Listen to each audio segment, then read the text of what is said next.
Oi, e aí?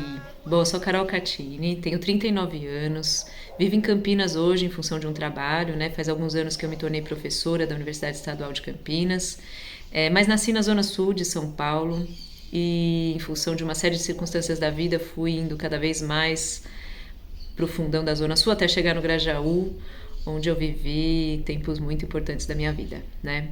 Bom, eu, apesar de ser um pouco sem jeito para fazer um vídeo, estou super feliz com esse convite do Alan para falar sobre o menino anfíbio. Tem a ver com as coisas que foram muito importantes na minha vida, mas o que importa aqui é o que foi importante para a vida de coletivos, né, de grupos de pessoas, e acho que é isso que o Alan consegue expressar por meio dessa música. Queria falar dessa potência da música, né? A potência de fazer uma denúncia, mas não só, a denúncia de uma violência e a demonstração da força do povo que se revolta, né, contra essa violência. Então, o Alan, ao fazer uma música que eu acho que a potência está muito ligada ao fato de ser uma produção que está profundamente conectada, né, com as condições de vida da população, pela violência pela qual um grupo grande de pessoas estava sendo atingida no Grajaú naquele momento, pelo fato de estar tão profundamente conectado com o seu território. O Alan produziu uma música que é capaz de se conectar com vários outros territórios onde milhares de famílias vivem também sobre o risco constante, né, de perderem as suas moradias, o lugar que devia ser de defesa, de proteção, né? Mas vivem sob ameaça constante, seja de despejo, por reintegração de posse, mas também por formas aí violentas e criminosas, né, do Estado e de outras forças produzirem esse desvinculamento com a casa que depois facilita processos de remoção que normalmente são remoções forçadas de família em função de valorização da terra, né? Esses momentos duros em que a gente percebe que nossa vida para o Estado vale muito pouco diante da valorização de uma terra, enfim, em função do lucro. Bom, hoje na pandemia fica muito mais evidente, né? O quanto a nossa vida pode ser descartável para o Estado, e justamente, né, o Alan está fazendo a denúncia do sofrimento, mas também mostrando a revolta e mostrando por que é necessário se revoltar, né, por que é importante, e tornando compreensível para muita gente que não entende, né, ao ver um monte de gente queimando na rua seus pertences depois de passar por uma enchente, como se fosse, nossa, não vai piorar ainda mais, né?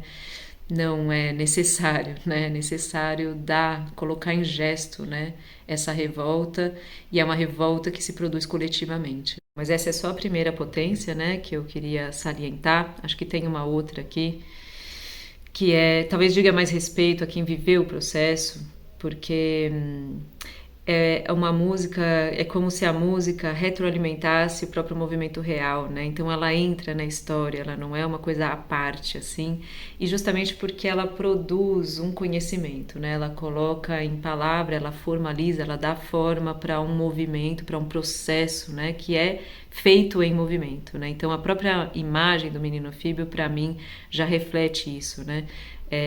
Enfim, é um menino que mora na beira da represa, em cima do córrego, porque por absoluta necessidade, e que naquele momento, na realidade, estava indo para a escola e recebendo um panfleto dizendo que todo mundo que ocupa a beira do o manancial é criminoso e criminosa, né? Então ele voltava para casa com esse panfleto. Imagina uma mãe que passou 10, 15, 20 anos construindo cada tijolo, cada coisa, né? Tem um significado muito forte na luta, na batalha, que é a própria vida, assim.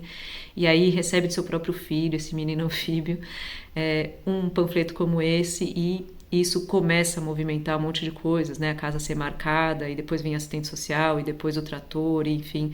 E aí as reuniões, enfim, como as pessoas começam a reagir a esse processo, né?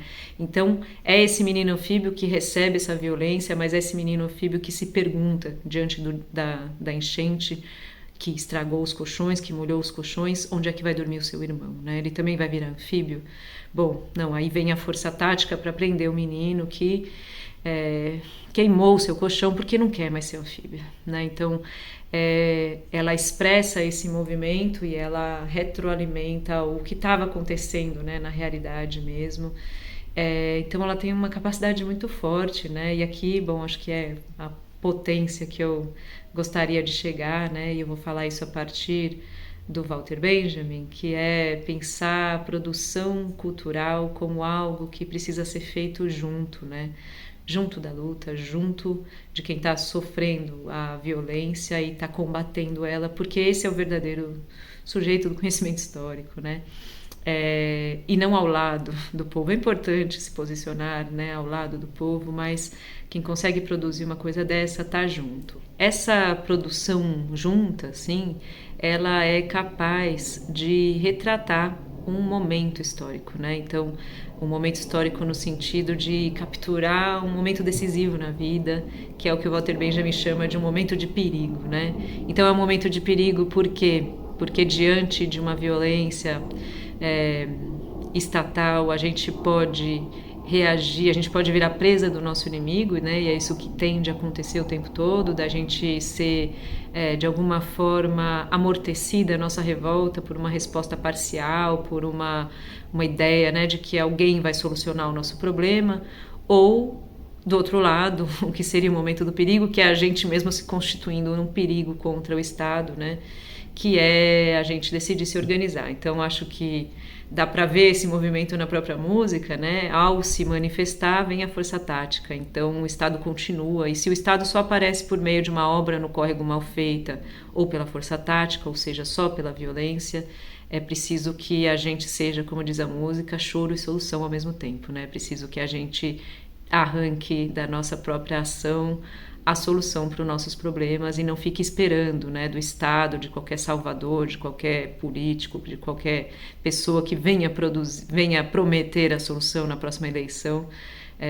A gente tem que, ao contrário, acreditar na força, né, e produzir, na verdade, a capacidade de se organizar.